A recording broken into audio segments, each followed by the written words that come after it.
Welcome back, everybody, to the Get Back Guys podcast. Nick's so far back, he's not even here yet. Nick will be joining us soon. Kyle and Al, though, are here to talk all things Eagles because that's what we're here for.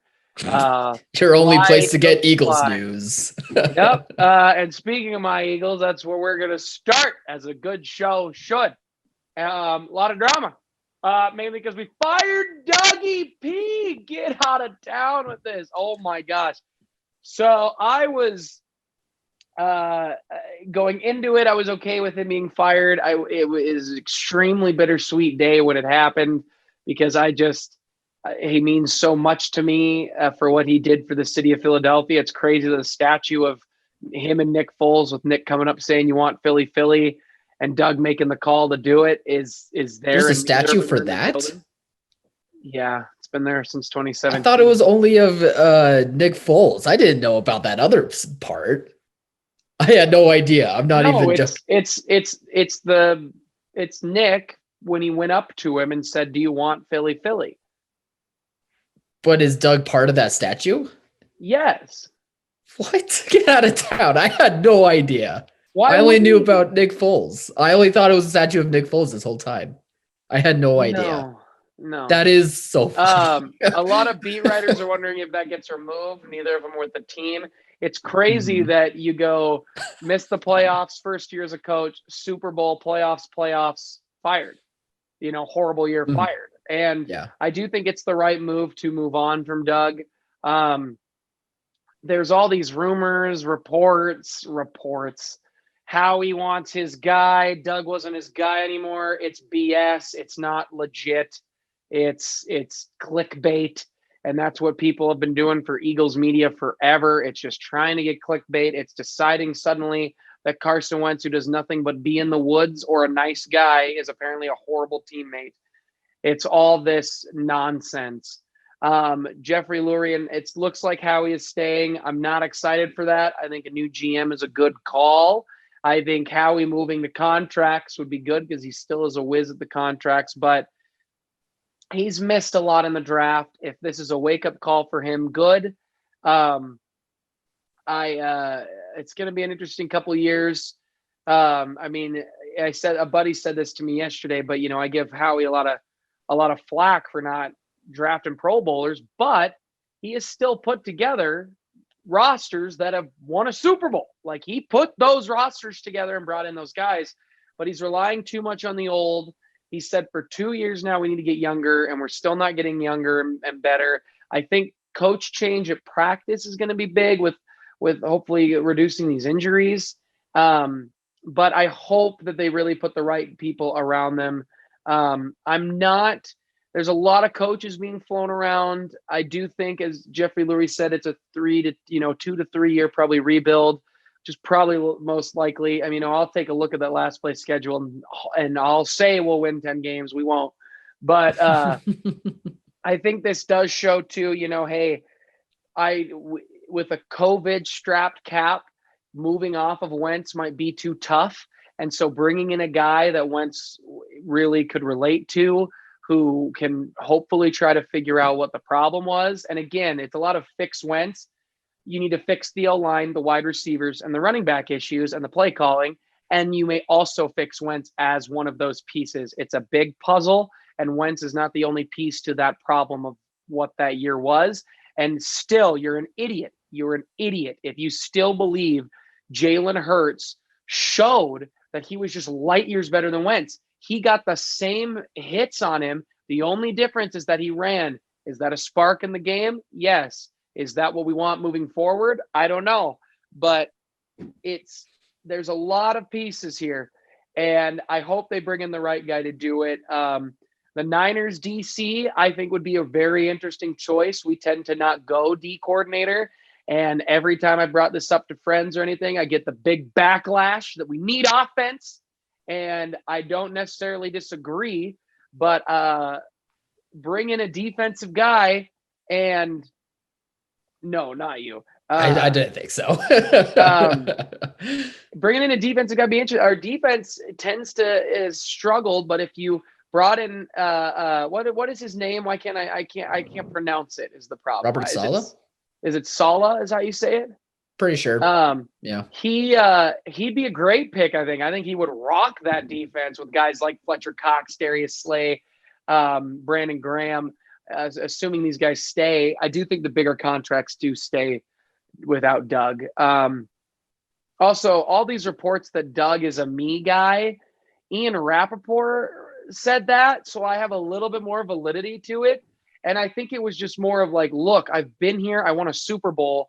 Like, let me do it my way or I'm out. I think it was more of that. And Jeffrey said, look, I gave you that last year or the last 2 years and it hasn't worked. You need to go get other people. And he said, no, I don't want to do that. And I think part of that is because the media has painted such a narrative that Frank Reich was such the big piece that we are missing, which I think is very unfair to Doug. But I think that probably plays a little bit into why he's like, let me make it my thing. And when you've been there that long, you should be able to hire your staff. But I do think it was a departure that needed to happen for the team. Wentz leaving too might be in that same boat. I'm still would love to keep him because I love him, but I would understand the move just like I have with Doug. It would be so bittersweet for me, which it has been. But a guy like, how do you say it again? Sala. This is why you're on the show.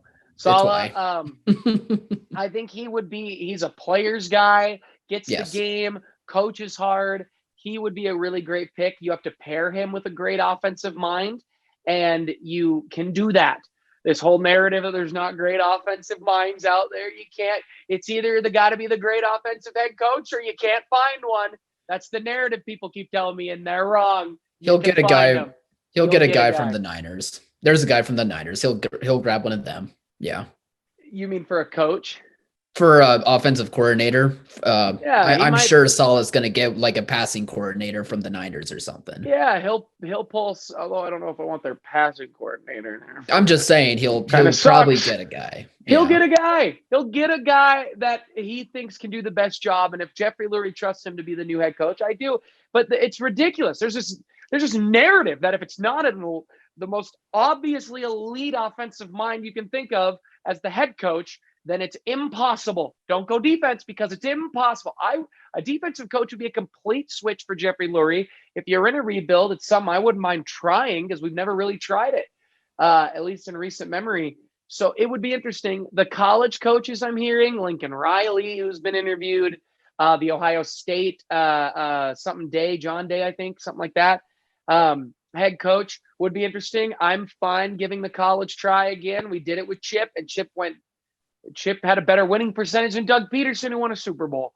So Chip just shouldn't have been a GM. But I would not by much, but he did. I would. He also got one last year, but I'd be okay with that. The Panthers OC would be interesting. He's a run guy. I like that mentality, so I would really be for that. Though they also struggled with injuries, which would make me nervous with the practicing. The Bills OC would be awesome for a Carson Wentz after what he has helped in the room do with Josh Allen. There's another name out there I'm forgetting. You know who? There's another big one I thought that the Eagles talked to.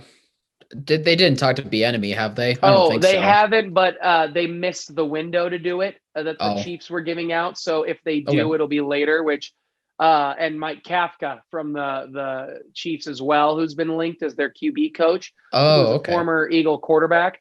What about Arthur Smith from the Titans? Was that the guy? I think we have spoken to him as well. Yes, gotcha. Or rumored to. I love that they're taking their due diligence. I think every team in the league right now is doing it, and I think that's smart. It is a crazy year. It's smart to test everybody, and I think the league has realized with Sean McVay and what Doug did for a while and what Matt LaFleur is doing now is that it's like, let's take our time and really think about who's going to be the best fit overall. Not that they haven't done that in the past, but like really dive into this.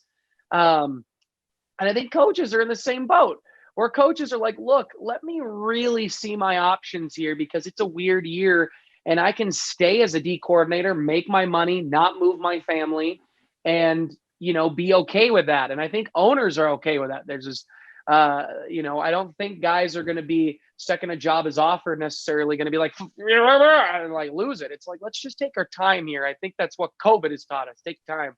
But I'm interested in all those parties.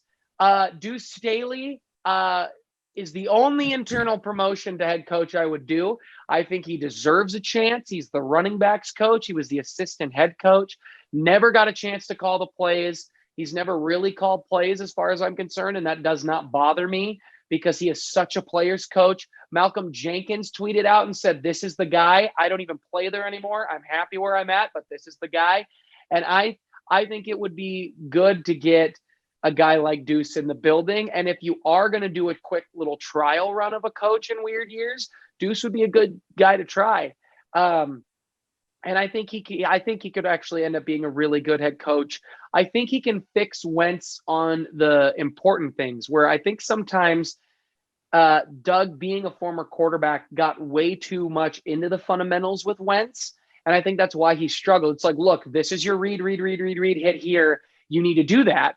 And when the O-line isn't protecting you and Wentz starts forcing throws or throwing them early, I think that's part of it. And if you now get a running back saying like, look, we're going to lean on the running backs, open up the pass game. Let's do what feeds for you. I think he'll just do that better than clearly what Doug did this last year, because Doug was like, we got to change the whole offense for Hurts.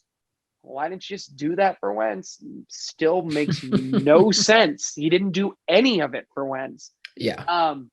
And so Deuce is actually one of my top candidates and choices, I think, because I think he would be a good fit. I do not want your boy, you fired, Schottenheimer. Oh, no, no one's going to. I don't think anyone's going to hire him for a coach. I wonder if he goes back to college. I wonder if he goes to a college rank. I could see that. Yeah. The Eagles tight end coach interviewed to be a college head coach. Oh, really? Which I thought was interesting. Good for him, my guy. Yeah. That's awesome. You go get that bag of money, baby. Yeah, dude. Why wouldn't you? But there's a few coaches, like our D-line coach has been such a great coach. Deuce is the only one I want as head coach, but there's a few I hope we wouldn't mind keeping. Most we can move off of. And Deuce seems like the type of guy to be okay to handle roles, bring in people to really benefit him. You know what's also crazy? I got to mention this. When Doug first started as head coach, I remember when he hired Frank and Jim in his press conference, he said something like, it's important to get different-minded guys who are yet similar around you to help push you as well as keep you humble. And then 4 years later, it's, I want my guys who are yes man is what it seems like. Yeah. And it's like, why? Like, why? I know Ian Rappaport said that he thinks that Doug doesn't say, I want my guys if he doesn't think he's guaranteed a job, which everybody was like, the Jets. And then, today it was going to be Robert as the Jets head coach, which he left without a contract because he's doing his due diligence. But I just think all this is just interesting. It's just all interesting. I'm glad he's taking his time. We're not in a hurry. Super Bowl's not over. Plenty of time to get the season rolling. I mean, I don't get why, like, the scouts are still doing their job. You're still going to have their reports. Even if you fired the scouting department and brought in new guys, you still have all the work they've put in, and they can jump off of that. I think we'll be okay. I do hope Howie makes adjustments, and that's the biggest if of the whole thing for the Eagles, is if Howie does not make adjustments on what to do, then it's going to be a real crap year, because the narrative right now is, why is he not getting blamed for how horrible of a roster he's put together? There's been bright spots. He did draft Miles Sanders, Dallas Goedert, Zach Ertz, Brandon Graham, Lane Johnson. Are they getting hurt right now? Yeah, they're getting older. Yeah, he's leaning on old guys. But man, you get me, if we do get an offensive mind, whether it's OC or head coach, and DeJounte Smith falls to 6, and Carson Wentz or Hurts are as the quarterback. You got Jalen Reagor right now. You put fun guy out there. You're getting me excited. When you get Smith on that. All right, I'm coming back. I'm back, baby. I think I put it in the chat like 2 hours after the Eagles' last game, where it was announced the schedule. And I was like, I'm looking at the schedule and I'm already feeling 16-0 easily. We'll be fine. That's the best part about being a fan. But a lot of questions. It does make the offseason exciting. I mean, it was the same feeling with Chip when he came in, and then 2 years later, all the drama. But that's just kind of my thoughts. Do you want to move on to Watson, or do you have any thoughts on the Bird gang? I mean, I know that we talked a bit about and heard from you about how you wouldn't mind it if they did move off of Doug Pederson, but it was still a surprise for everyone. Like, we knew that he was coming in for a meeting to talk things over and two meetings, excuse me. But even still, like, the firing was a bit surprising. Like, most people assumed that it was only going to be for at least one more year and prove it. But I don't know. I mean, like, there's clearly things that weren't working and between the owner and the head coach. And clearly it seemed like it was time for a change. And I think while it's a bummer, he did win you a Super Bowl, it probably is also a good thing. Like, it kind of seemed like the writing was on the wall for that. It is interesting that Howie isn't fired yet, but I guess because of all those guys. Staying. Yeah, exactly. That he isn't fired. But I guess with all those guys that you listed before these recent drafts, like, he has shown that he can, land some good picks. So maybe maybe they're just he's the guy that they're saying, okay, one more year, and if not, then you get the boot. I would rather it be GM and coach both get fired, just so that way you can get a refresh at the same time. But who knows? Maybe it'll still work out anyway. This whole Howie Roseman is looking for a new puppet thing is so ridiculous. Jeffrey Lurie booted Howie out of the GM position when Chip Kelly whined once that he wanted full control. Gave it a shot. Jeffrey Lurie will give it a shot. And it does make you think, because we don't know what's going on in the building in the day-to-day, and we'll never fully know. And maybe Jeffrey really sat back, looked at everything. I know Jeffrey Lurie, he had to have talked to some of the players and the top dogs in that locker room and get their take on everything that happened. He's one of the owners that's very involved in camps and practices. Yeah. Maybe he looked back and said, it really isn't this roster. It was how it was utilized. Could have been. That's what Miles Sanders didn't get the ball. Howie Roseman has one Pro Bowl, I think, in like last 8 drafts or whatever, which is Wentz. But it's like, okay, well, Howie Roseman must have not drafted Zach Ertz. But it's like, I look at Miles Sanders. Miles Sanders would be a Pro Bowler if Doug ran the ball. Yeah. But they never ran the ball. Like, even in some games where we were up, all of a sudden it was like, Doug was like, even with Hurts, we got to throw now. We have to throw football. And it was like, stop, or just drove me nuts. Such bad play calling for throwing the ball. And he was on pace for like 1,200 yards if he had kept going from earlier in the season. And, a guy like him probably makes the Pro Bowl, and you look at the injuries, and maybe Jeffrey Lurie sits back and goes, man, he practices so hard, or not enough, I guess, which is a thing. But I'm hoping whoever they bring in does the Matt LaFleur treatment with practice and just says, look, we've got to calm down on some of this. You guys will be fine, but we don't want to get you hurt. We got to get a bit younger. There are some bright spots. Jordan Mailata looks like he might actually steal a first-round pick in Andre Dillard's spot for the new left tackle. He actually played pretty well if you can get him by consistency. But we'll see what happens. But we can get off the Eagles. Let's move to the Watson wants to force his way out of Houston, which when Wentz said, a rumor that Wentz wants out, the biggest explosion of what a horrible player Carson Wentz could be. Watson says it. Everybody's like, makes sense. And apparently it's just because they're a crap organization and we're not. But you're not. It's just me ranting about the hatred of the media. But yes, he wants out. He should want out. The team has screwed him for years. What do you think? Oh, yeah, that's exactly it. I mean, the fact that, the top dogs over there at the Texans gave them their word that, oh, yeah, we'll take your opinions about the GM and the head coaching hires into consideration, and then just blatantly go against their word and say, oh, we'll just hire this guy from the Patriots who, honestly, I don't know if that GM from the Patriots or whoever he is, I don't know if he's a good choice or a bad choice. I have no idea. But I do know is that, the ownership and some of the higher ups at the Texans are just clearly scummy, awful people. And it just shows like there's been so many teammates of the Texans, like Andre Johnson, Dwayne Brown, DeAndre Hopkins. They're all saying like Watson should ask to leave and he should think about himself at this point because he's done so much while the organization has screwed over their players, has been terrible to, all of them and has been terrible about managing this team. And that's why, despite having Watson, they're irrelevant because that organization is just so bad at, running a football team. It's insane. So, I mean, hopefully this new GM will turn things around. But I mean, since those owners and top dogs are still there, like I just worry for Watson and all those players. Like it sounds like a really crummy situation to be in. If he sends Watson to New England, the league has to look into that. They have to. Like if he, especially if it's not for like a legit deal, like the DeAndre Hopkins deal was. Like you'd have to think there's collusion there. They just finally get the New England guy, and then he sends this quarterback over to New England.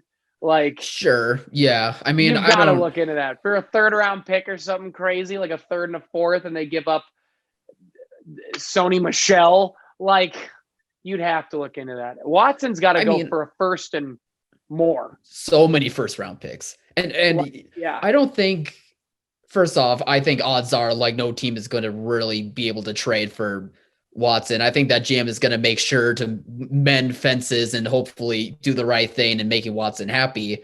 At least I hope so.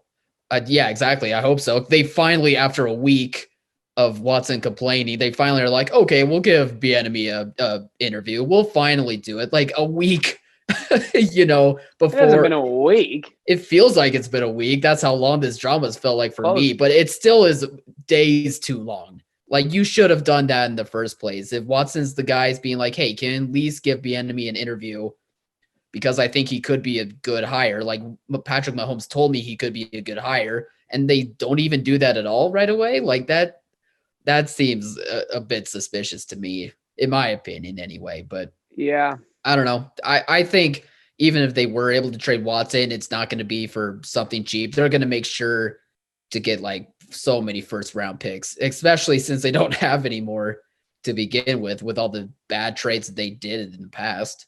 Yeah. Well, why don't we jump over to the divisional round? Might have the get back man himself joining us here shortly. So let's just go down that list, and then I think we'll end with some NBA. Talk about that Harden news that dropped today. But sure. Saturday, 2:35, Packers, Rams coming in to play Green Bay. You think Nick be here for his own team to talk about? Should we skip it for him? Should we come back and wait for him? Yeah, I haven't gotten over the Rams loss anyway, so let's skip that one. Yeah, well, we should all be here for the roast. Try being the Eagles there, guy. Yeah, all right. We'll look at the Saturday 6:15 game, at least 6:15 our time.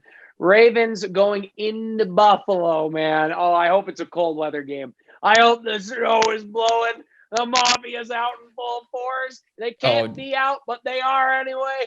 It's in the Buffalo. Pandemic. They'll never get the Mafia. I hope so. They're who you taking? Who you got? Ravens, Bills. Bills, man. Ravens, both had fun games. The games for the wild card, aside from the Seahawks game, I thought that was the worst one. But for the most part, all of those, and the Bears game too. But we all kind of expected that anyway. But all those other wild card games, that was a fun weekend. Like there was a lot of great stuff that happened that weekend. For the Ravens and Bills game coming up, I think it will be the Bills. It's like what we said last week. Like I think the hot streak is just going to keep going, and the win that they got off of the Colts, down to the wire, up by 3 points, but the Colts could win with a Hail Mary. Like those types of wins that they had is such a good motivational piece to have for your team in order to push for a playoff and Super Bowl. Because now that that you can win those types of games, and it's not just the big blowouts that we've seen over the past few weeks. I think it'll just be really good for them to know that they can win no matter what against any opponent. So I think that they'll be able to win coming off of that awesome win that they had last week. And but it still will be pretty close. I think they might have a hard time against the Ravens run game. because that defense isn't perfect. It's good, but not perfect. But I think they'll still find a way to pull it off on the offensive side. I think that game could really go either way. I mean, what did I say last week? You back Lamar the dog into a corner. Yeah. Bust out a 70-yard run or whatever it was. That run was awesome. Joining us live. Oh, perfect. Live from the studio, the Packer man himself, wearing the belt. No belt on for the audio listeners, but Nick has joined us. Nick is here. Welcome, Nick. Welcome to the show. Glad you're here. We've talked about all of the important things without you. We touched on Philly, Dougie P, Howie Roseman, a little bit of Deshaun Watson, but not as important. And now we're talking about the divisional rounds. Well, thank you for letting me join in late here today. No problem. A little late. That's all good. We skipped your game. We were going to go in order. We skipped your game, decided to wait for you. We were currently talking about Ravens, Bills. Who you taking? Well, I mean, I can't change my preseason pick now, can I? Got to go with the Ravens. Got to go with the Ravens. That's right. That's right. My preseason pick was Ravens Packers in the Super Bowl, so we're still alive. Got them to the top 8. Good thing I didn't pick Seahawks Steelers like some others we know, because they're out in the first round, both of them. They're idiots. But yeah, I think it's the most interesting game this week. To be honest, I think it's one that's such a big toss-up, and I love how young all the AFC quarterbacks are. It's pretty incredible that the oldest AFC quarterback is younger than Jared Goff. Isn't it Baker? Isn't Baker the oldest, and he's 24? 25. Two 25-year-olds. I think Patty's 25. So I think I do think this game could legitimately go either way. I mean, it is a playoff game. They're here for a reason. I'm going to go with the Ravens because I think Lamar's got a big monkey off his back, and he showed a lot of incredible resiliency after that interception to play basically a flawless game after that. And like you said last week, Alex, with his running game, I mean, to escape a sack and turn it into like a 48-yard touchdown is something. Back the dog up. Yeah, something that I mean, obviously no other quarterback could do with their legs in this league right now. And only a few others would probably turn that into a big pass. Patty Mahomes is really the only one who comes to mind, and maybe Josh Allen. Though my only concern with the Bills, and I do think the Bills have a good chance to win the game, my only concern would be that they did have a lot of potential bad plays that did end up going their way that could have easily gone the Colts' way. Josh Allen's fumble late in the game. Michael Pittman basically just dropped a touchdown that could have really flipped the momentum of the game. So although if they cut down those mistakes, or those mistakes go the Bills' way again, then I think they could win, but I got to stick with my boys and the Ravens, and I think they're playing really good football right now. Yeah, I'm going to take the Bills, but it could go Ravens. You back that hungry boy into a corner and he takes off. Yep. Wants dinner. Me too. All right, we're just going to keep going, and then we'll come back to Nick. Browns dog pound. Dog pound coming into Kansas. God, how good was that win? That was amazing. I loved that game. I was more hyped for that than my game. Rightfully so. The Steelers really filtered out, but just petered away. Nothing. I knew it would happen. I was wrong. Well, sometimes you sometimes you underreact here, guy. Never trust Big Ben. Big Ben, he can't get it done in the playoffs anymore. It's been 10 years of him having great teams and doing nothing with it. Well, I like the sound of that. I hate them still, even though I thought they'd be pretty good. They did it again. They went like Hines Ward, got rid of him. Then they went to Mike Wallace, got rid of him when everyone was like, what are you doing? AB, Juju's about to leave. Chase Claypool. There he is. They're amazing at finding receiver talent. How is that wide receiver scout not become a GM? I don't understand it. Come be the Philly GM. Look, the Chiefs are probably going to win this game, but man, I love if the dog pound came rolling in and barked their way up to a W. It literally at the start of it reminded me of the Seahawks Broncos Super Bowl. And I think that did for a lot of people. Like it started exactly the same way as that Super Bowl did. And I was like, yeah, okay, but this isn't going to happen. Like what happened in that game? There's no way. This is just a weird fluke. And then they kept going. Like they kept building the momentum. The Steelers were catching up, but still, what a great start and what a great finish for them. It was a fun game to watch. That was awesome. That first play was a mix of both of the Broncos Super Bowl appearances, where the first play of the Seahawk game, but then also Big Ben not falling on the ball, reminiscent of Cam Newton not falling on a fumble in the 2015 Super Bowl. Yeah. I love. You can paint it that way if you want. If that defense can really get going for Cleveland, and if Baker can be the touchdown maker instead of the pick maker, it'll be a fun game. If Patrick Mahomes gets upset by Baker Mayfield in the playoffs, I will lose. And I love Patty. Built the Patty train myself with these hands. But I would love if Baker did it. It would be such a fun narrative. Like it would just feel good. The Browns starting corners are coming off their COVID list too. They're going to be playing, so it will be a bump up from whoever they were playing before. So Denzel Ward has been pretty incredible this year for a pretty weak secondary overall. So getting him back will be important for them. I think I'm going to pick the Chiefs. I think the Chiefs will win, but I think the Browns do have a path to victory, and that is they have, I think, a great ability, especially with Baker this last kind of couple months where he's only thrown one interception. If they can get up early on the Chiefs, which has happened in the playoffs historically, looking at what the Chiefs did last year, if they do come out slow, especially after a bye, I think when you're able to just let Nick Chubb and Kareem Hunt go to work and then Baker makes smart decisions, that if they get a lead, it's going to be hard to come back from that. If Baker isn't making mistakes like the couple interceptions Jimmy Garoppolo threw in the Super Bowl, I think they do have a path to victory, especially if Patty is forced to only throw. He's going to do amazing things, of course, but Myles Garrett might be able to get to him enough to snatch a win. But I think overall the Chiefs weapons are going to be too much. And we saw what happened to Derrick Henry when he was cruising last year in the playoffs and then ran into the Chiefs defense that really slowed him down. And I think potentially a similar thing could happen with Nick Chubb and Kareem Hunt. They got to try though. Those guys are dogs. It's going to be tough. They're great backs. They lit it up. All right. Bucks, Saints, Breeze, Brady. We've been waiting for decades for this because they weren't good enough to meet in the Super Bowl in the past. Well, Breeze wasn't. Yeah. Yeah.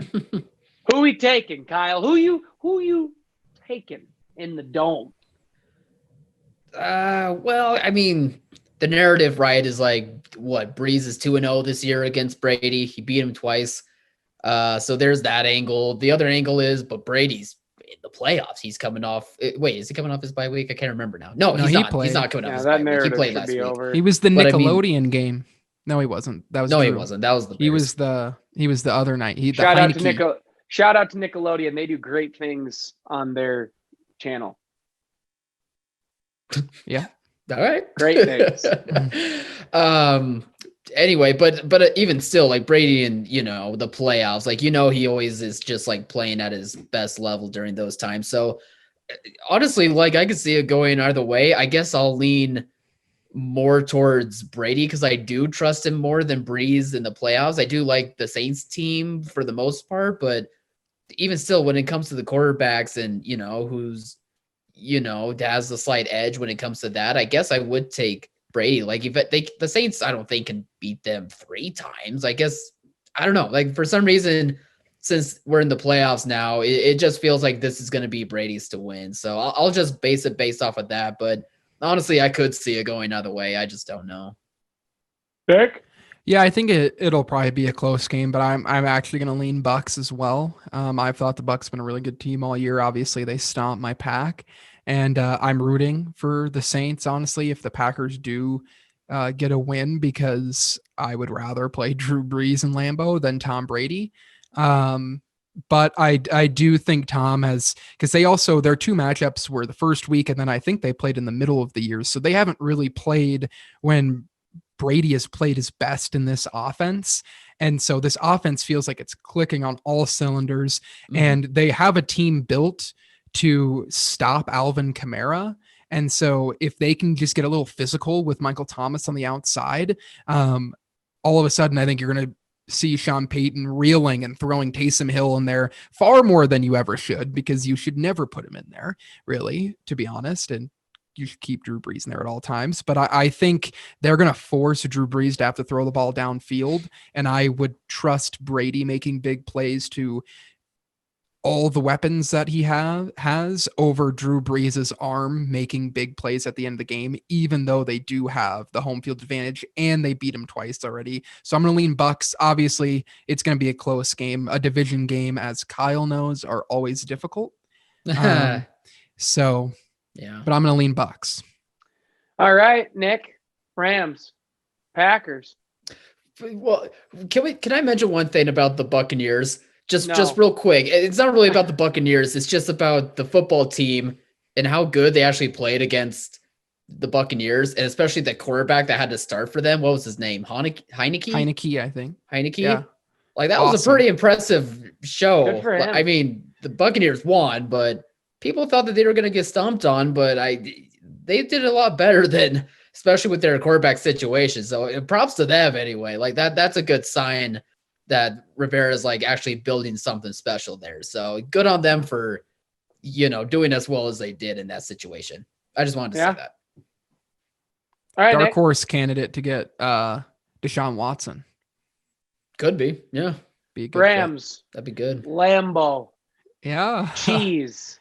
The belt. All words synonymous with the Packers. I think so. Aaron Donald is going to play. And I think Cooper Kupp's going to play. And I'm guessing Jared Goff is going to start. I do think we should be able to win this game. My kind of thought process about it is, the Rams do have an awesome defense, obviously. But even with the injury to David Bakhtiari, it actually doesn't necessarily affect their biggest strength on defense, which is Aaron Donald. And he's actually going up against the number one center in the NFL this year, Corey Linsley. So that will be I think him and Elton Jenkins can do as much as you can versus Aaron Donald. Obviously, Aaron Donald is going to wreak havoc. Leonard Floyd I've seen him play for the Bears. He had a really big game this last weekend, but also looking at his year, he has 7 sacks in 3 games against the Seahawks and then 5 in the rest of the games he's played. So outside of the Seahawks, he's been good, not great. And so I'm not too worried about him causing too much trouble. They have a great secondary. Devontae Adams, Jalen Ramsey is going to be fun to watch. Although Devontae Adams is again a different monster than DK Metcalf was a week ago, at least at this point in their careers. So I think offensively we're going to be able to get enough done. Aaron Rodgers, he is so good at Lambeau Field that Aaron Donald's going to get his, Jalen Ramsey's going to get his, they're going to play good, but I think there's going to be enough overall, whether it's getting the running game going, because the Seahawks ran over 5 yards a carry, I'm pretty sure, last week against the Rams. So I think that is definitely doable for Aaron Jones, which unlocks our entire offense in the play action game. And Aaron Rodgers' ability to not turn the ball over, I think it's going to be a big deal against this defense, that even if they're getting some 3-and-outs or cutting us, making us punt, that the fact that we hopefully will not be turning the ball over will be big. And then I think Jared Goff, I think everyone's probably seen the stat of his 2 games in below 30-degree weather. He has 0 touchdowns and 5 picks. Aaron Rodgers in his last 10 games in under 30-degree weather since 2016, he has 26 touchdowns and 1 interception.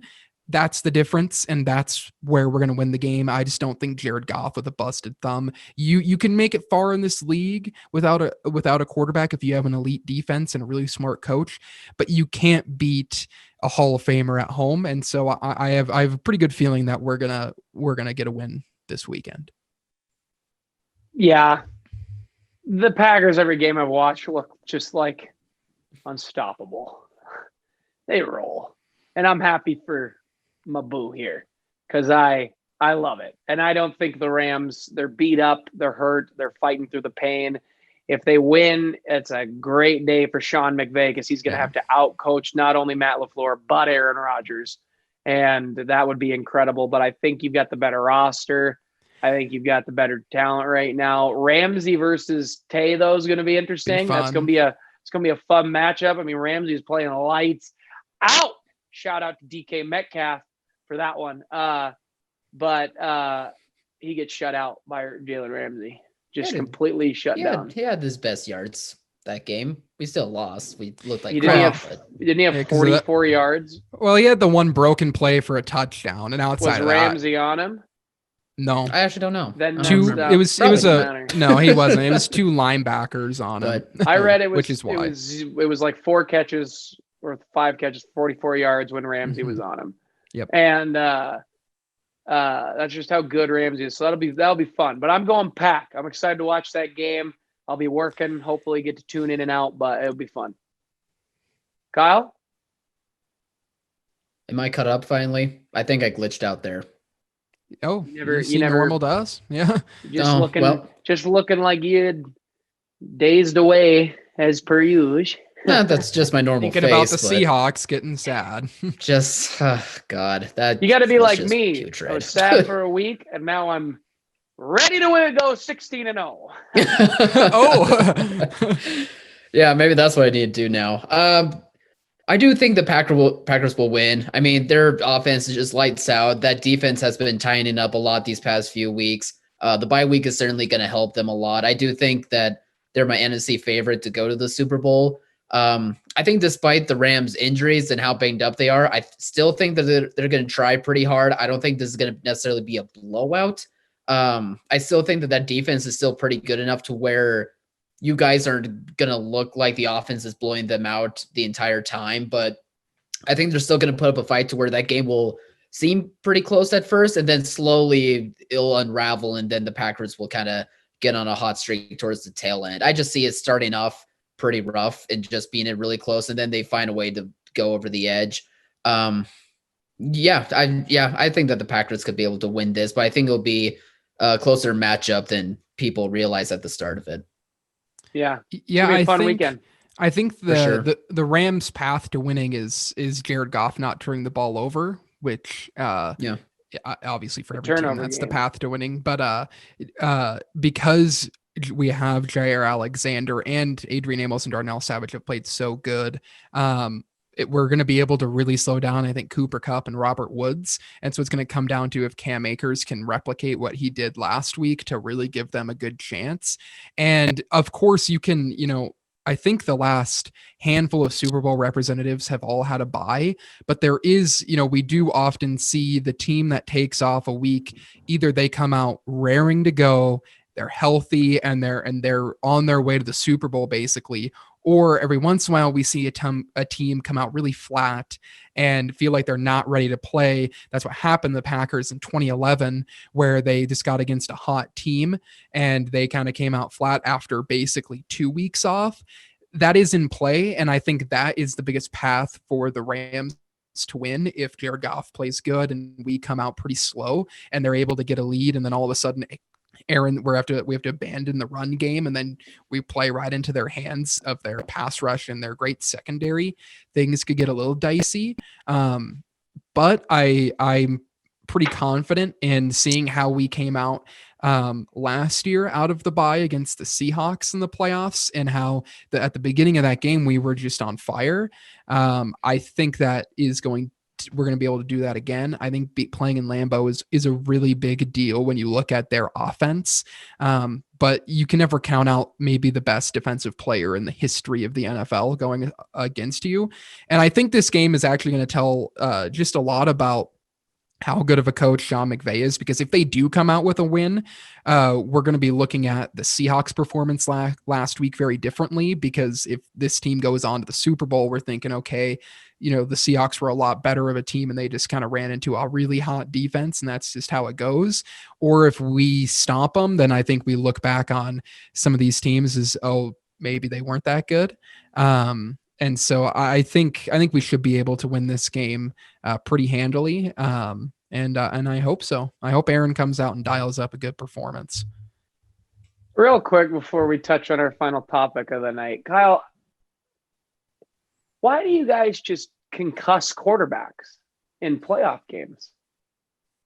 They're both were dirty hits. No, I want to know, like, what is the coaching around that? Because it's absurd that happened twice and they were both dirty hits. Jamal came out and said that he was never mean to injure the guy. He was leaning with the shoulder for the hit and it ended up hitting his head. Yeah, I mean, Clowney said the same thing. That's coaching. Well, you should know when to dive. The Clowney thing, like, I don't know what to tell you about that. Like, I guess he did dive like late, and it was helmet to helmet, right? That's how he got the concussion. I take it. He shoved Wentz's helmet into the ground. That one honestly I can't explain, but the Jamal one I don't think was intentional by any means. I don't think either were intentional, but that is a coaching thing, I think. But I was just curious what your thoughts were. Well, what I'm curious about with the Seahawks is how come through the first, so I saw a little stat from PFF, who we like to use here every once in a while. Through the first 8 weeks, Russell Wilson was the number 1 quarterback. Through the last 8 weeks plus wildcard weekend, do you guys know what number he ranked at? 26. I'm gonna guess 28. Well, not that bad. Well, so it felt pretty bad. 19. That's pretty bad. What's going on? It's still bad. Dude, you fired old Schottenheimer. I am kind of glad we fired Schottenheimer. I mean, kinda. You've been rooting for it all year.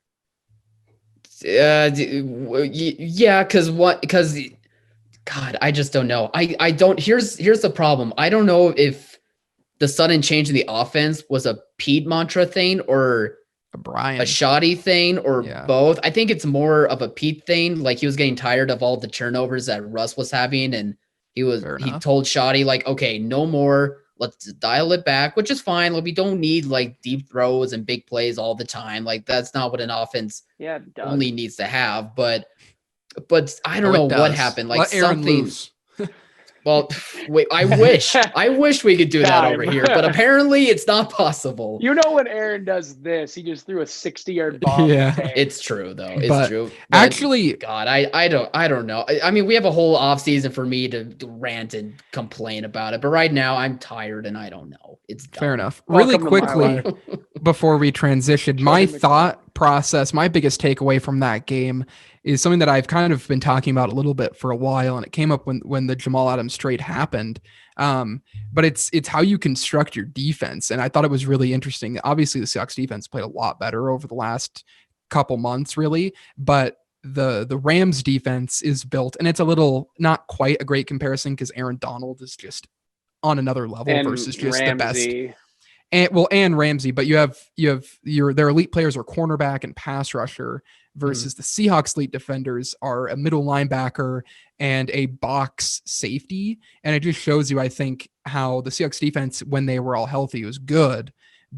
And obviously there's a lot of other factors, but when you have a great pass rusher and a great cornerback, your defense can be top 10 so easily. I think that's exactly what the Rams have shown, because a lot of us were talking about how, man, they're paying so much money to Aaron Donald. They're paying so much money to Jalen Ramsey, but it worked out for him because they're so dominant at such two important positions. I will say too, I love that Jared Goff threw shade back at Jamal. That was being surprising. Like, well, we're not busting out the cigars or anything. Like, that just shows that the Hawks got way under good boy Goff's skin, and the Rams skin pretty hard. That was what I was going to bring up, because I've never seen Goff act that way. Like, Goff is usually like very composed and chill, and he's like, yeah, we're winning games, and then we lose games, and I throw touchdowns, and like, he's very blank space, neutral, whatever the saying is. But this time though, like, after that, I was like, okay, Goff, like there's Oh, some fire in I you. think I part of it appreciate is that. I think part of it is his backup quarterback who was supposed to start got knocked out and had to go to the hospital after a dirty hit. So he probably was pretty peeved. I mean, That's he probably what was happened. mad. Don't by the roll hit. your eyes. It That's wasn't what a happened. dirty hit. Come Are you on. kidding me? He You did can have not a mean to dirty hit do that. without- Come on, no Alex. player means to do that. And He it wasn't threw- with intent He then. dove when he's halfway to the ground and hit him He's- in the head. It was a Could bang have bang known not play. to dive. Come Get on, out of man. here. No, No, you that's get out of coaching. here. I didn't see the play, to be honest. I've not seen it live. It's a dirty hit. I love Jamal. I love Clowney. They're both dirty hits. They did the same thing. They both ran at the guy and dove when he was already halfway to the ground. I love it. I love That is what happened. You know, I will defend one thing about Jamal, and I'll defend the cigar. The poor guy's been with the Jets his entire career. He's allowed to celebrate when he gets when he wins a division. He's allowed to celebrate a bit after you've been hanging out with Adam It was cool Gase seeing for him a and couple Carlos Dunlap happy for once. They were like, Yeah, we same don't know Carlos. what this feeling is. Like, Yeah. this is amazing. So what's our next topic here, Al? We're just going to touch on Harden being traded Thank God. quickly. We waited for you. I'm going to give the full trade real quick, and we'll just let Nick go from there. All right. Full trade. Rockets get Victor Oladipo, Dante Exum, Rodions Kuss, whatever. 3 Brooklyn first rounders for 2022, 4 and 6. The Milwaukee first round pick, which is in 2022, which is unprotected. 4 Brooklyn first round swaps in 21, 3, 5, and 7. Nets get Harden. The Pacers get Chris LeVert and a second rounder, and the Cavs get Jared 2 Allen. players. Jared Allen's good. Yeah, good for him. 2 players to me. The Cavs stink. Basketball's crazy. fun. Hey, don't the Cavs have more win than the Heat right now, my guy? Oh. I'm pretty sure they do. Cool. Sorry. Yeah, wild trade. This is why the NBA is so awesome, is that mega players can get traded just in the 10th game of the season and in a 72 game season. And so you knew the writing was on the wall after what the comments that he said yesterday and how John Wall responded to him. And I think it's a really smart move for the Nets, because I think you just got to send a Hail Mary. There's so much, I think they almost wanted to get Kyrie in that trade somehow and be able to keep Karis LeVert, who I think is a really, really good young player. They do not. They have more wins, but we're ahead in the rankings, so you can suck it. All right, fair enough. We have less losses. But this is a big time trade. One of the reasons I'm really happy about it is because getting Harden away from the Rockets is awesome for the Spurs. Although I do love Victor Oladipo, and I think if he's healthy and he can get back to being healthy, he can be an awesome elite type player.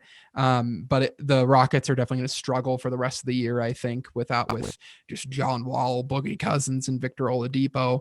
But the Nets have a chance, and I'm not 100% certain that it'll actually happen, because fit is a big concern. Health is a big concern, but they have a chance to be the only threat to the Lakers in the NBA. Because we all know the Clippers are not a threat. And out of all the Eastern teams, I don't think any of them got good enough to overtake how much better the Lakers got, except the Nets.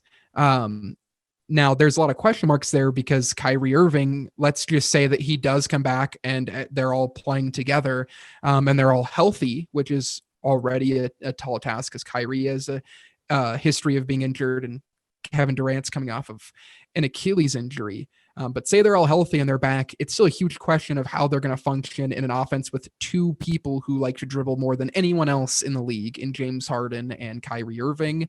I know Kevin Durant can blend in with a mega power offense, because he's done it at a high level with Russell Westbrook, and he's done it at the highest level with Draymond Green, Steph Curry, and Klay Thompson.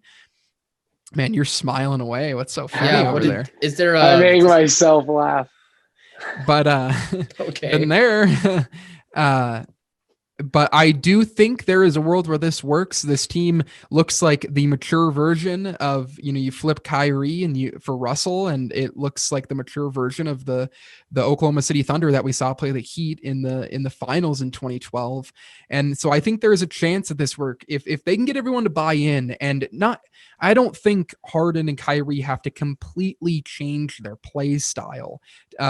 But if they change certain things, if they're more willing to set screens, to move without the ball, then I do think if they are healthy, because they are pretty thin outside of their really amazing starting lineup, they're going to be one of the best teams in the NBA because they just have so much talent.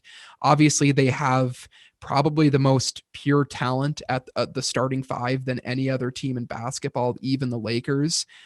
For as good as the duo of Anthony Davis and LeBron James is, the trio of Kevin Durant, Kyrie Irving, and James Harden is just too unreal. So I think this team has a chance, not saying it will, but I think it has a chance to be really, really good and legitimately compete for a title this year. For everything you said is the reason they instantly became the team I don't like. It's like, all right, powered up, but they don't have any depth. Although they have more than some people are giving credit for. I mean, they have Jeff Green, who's an awesome player, and who's the they have a couple other guys that I like. Do you think Russell Westbrook and Kyrie Irving games are that different? I mean, Kyrie's an elite ball handler, he's a better shooter, but like, do you really think they're that different of like their play styles? A little bit. I mean, it's not like Steph Curry, who's I'm just nervous. Different. We've seen this before. Yeah, except it didn't work.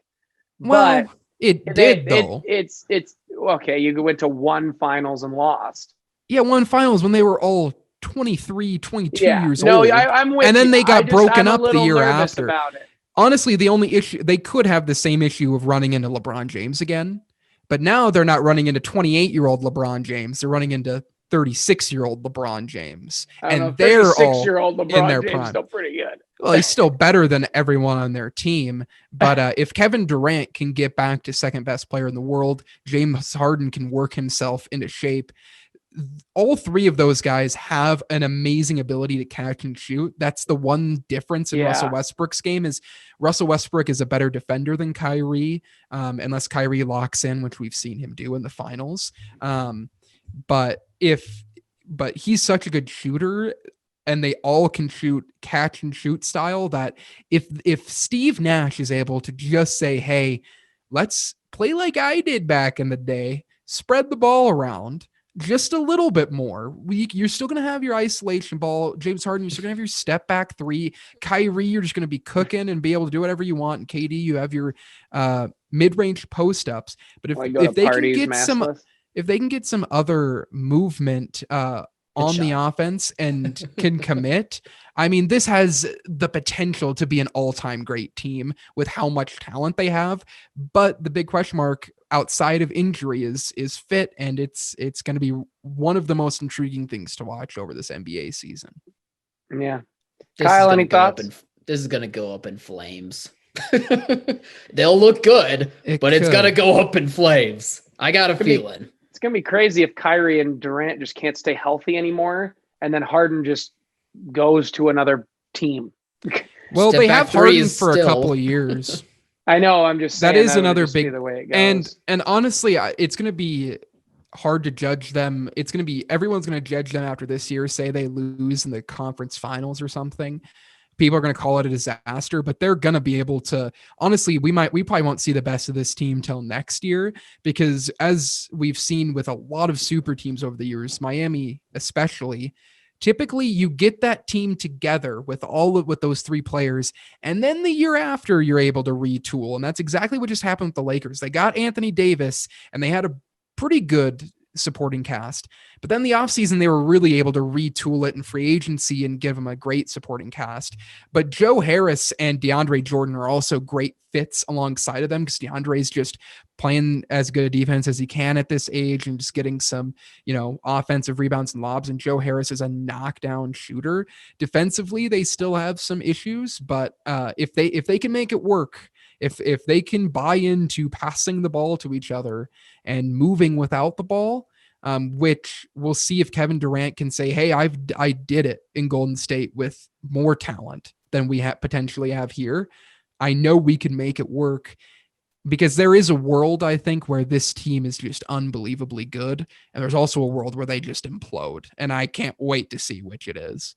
I hope it's implode. It'll just be fun for me. I hope it's good, because I want to see them at full capacity going up against the Lakers. I think that has the makings of a historically good finals. Yeah. All right, for the get back, guys, we are out. Nick joined halfway through. Kyle and I with fisticuffs. What an app. We'll kiss afterwards. Friends about it. All that stuff. Links, likes, do it. Go Pack, go. Go Pack. Later, everyone.